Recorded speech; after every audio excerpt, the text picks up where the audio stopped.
kalami sa munggos ni Maring Evelyn nga gisubakan og karne.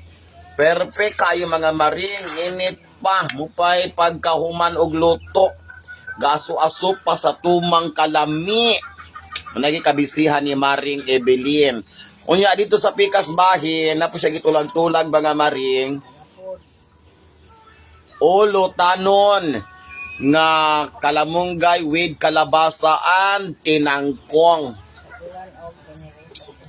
Gisagulan og piniritong isda. Ingon anang kalami ang atong paniudto karon mga maring. Sa walay pagduha-duha tilawan na pud niya human ibalik ang luwag para makompleto ang timpla sa atong ingredients. Luto dayon. Loto dayon ko no. Na kaninyo.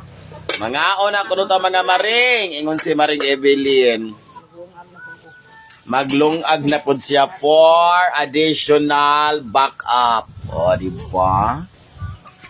Nanay kabisihan sa atong Maring Evelyn kay ang iyahang nilungag dukot na lay nabilin.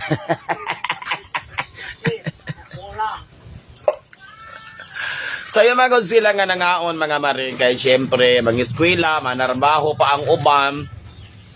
So ang nilungag nga tulok kalitsi hurot dayon mga maring. So maglungag na pod siya usob kay para paniod to na pod. Ako karon pa ko nakamata mga maring. Pero murag motilaw na ko ang iyang munggos kay lami kay iyang munggos mga maring. Sapu kaayo ang munggos. Ato ng tilwan ron mga maring karong taod-taod